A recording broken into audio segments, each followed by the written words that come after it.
നമസ്കാരം, ഞാൻ Maria. On me food waste disposer Kaumudi ഹെഡ്ലൈൻസിലേക്ക് സ്വാഗതം. Powered by ARMC. ഭൂമിയിലെ കലാപം വീണ്ടും. പ്രതിപക്ഷ ബഹളത്തിനിടെ പാർലമെന്റിന്റെ ബഡ്ജറ്റ് സമ്മേളനം പുനരാരംഭിച്ചു. സർക്കാരിന്റെ അഭിമാന പ്രശ്നമായ ഭൂമി ഏറ്റെടുക്കൽ ഭേദഗതി ബിൽ വീണ്ടും പരിഗണനയ്ക്ക്. ചോദ്യോത്തരവേള നിർത്തിവെച്ച് ബിൽ ചർച്ച ചെയ്യണമെന്ന പ്രതിപക്ഷ ആവശ്യം സ്പീക്കർ സുമിത്ര മഹാജൻ തള്ളി. രണ്ടാഴ്ചത്തെ സമ്മേളനത്തിനിടെ ചരക്കു സേവന നികുതി ബില്ലും പരിഗണനയിൽ. സോണിയാഗാന്ധിക്കെതിരെ കേന്ദ്രമന്ത്രി ഗിരിരാജ് സിംഗിന്റെ ആക്ഷേപ പ്രസംഗത്തിൽ ലോക്സഭയിൽ ബഹളം. ഗിരിരാജിനെ മന്ത്രിസഭയിൽ നിന്ന് പുറത്താക്കണമെന്ന ആവശ്യം.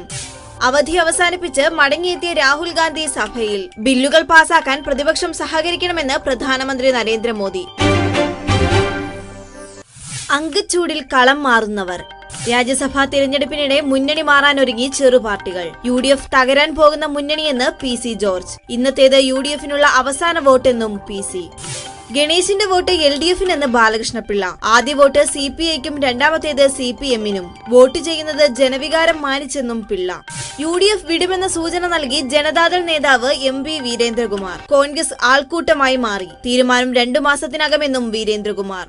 കേരളത്തിൽ ഒഴിവുള്ള 3 രാജ്യസഭാ സീറ്റുകളിലേക്കുള്ള വോട്ടെടുപ്പ് തുടങ്ങി. വിജയപ്രതീക്ഷയിൽ ഇരുമുന്നണികളും. ഫലപ്രഖ്യാപനം വൈകിട്ട് 5-ന്. ഭിന്നതയിലെ ഭിന്നത.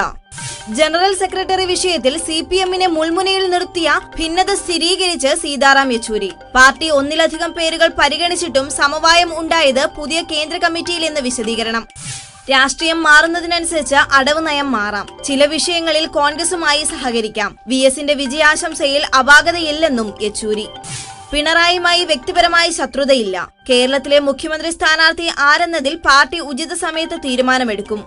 സെക്രട്ടറി ആകുന്നത് തടയാൻ ആരെങ്കിലും ശ്രമിച്ചോ എന്നത് പ്രസക്തമല്ല. സംഘടനാ വിഷയങ്ങളിൽ തീരുമാനം പിന്നീട്. പാർട്ടിയെ ശക്തിപ്പെടുത്തുക മാത്രമാണ് ലക്ഷ്യമെന്നും യെച്ചൂരി.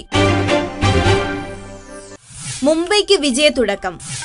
IPL 8ാം സീസണിലെ ആദ്യ ജയവുമായി മുംബൈ ഇന്ത്യൻസ് പോയിന്റ് പട്ടികയിൽ. ഇന്നലെ നടന്ന 2ാം മത്സരത്തിൽ ബാംഗ്ലൂർ റോയൽ ചലഞ്ചേഴ്സിനെ തോൽപ്പിച്ചത് 18 റൺസിന്. 20 ഓവറിൽ 7 വിക്കറ്റ് നഷ്ടത്തിൽ മുംബൈ ഉയർത്തിയ 209 റൺസ് പിന്തുടർന്ന ബാംഗ്ലൂർ 191 റൺസിന് പുറത്ത്. ബാംഗ്ലൂരിന്റെ 3 വിക്കറ്റുകൾ പിടിത ഹർഭജൻ സിംഗ് കളിയിലെ കേമൻ. ടൂർണമെന്റിൽ കളിച്ച 5 മത്സരങ്ങളും ജയിച്ച രാജസ്ഥാൻ റോയൽസ് പോയിന്റ് പട്ടികയിൽ 1ാം സ്ഥാനത്ത്. ഇന്നലെ നടന്ന ആദ്യ മത്സരത്തിൽ ചെന്നൈ സൂപ്പർ കിങ്സിനെ തോൽപ്പിച്ചത് 8 വിക്കറ്റിന്. ഇന്ന് ഏറ്റുമുട്ടുന്നത് ഡൽഹി ഡേ ഡെവിൾസും കൊൽക്കത്ത നൈറ്റ് റൈഡേഴ്സും. മത്സരം രാത്രി 8-ന് ഡൽഹിയിൽ. കഴിഞ്ഞ മത്സരം ജയിച്ച ഇരു ടീമുകളും വിജയവഴിയിൽ. On me food waste disposer Kaumudi headlines powered by ARMC സമാപിക്കുന്നു. അടുത്ത ഹെഡ്ലൈൻസ് 1 മണിക്കൂറിന് ശേഷം. നമസ്കാരം.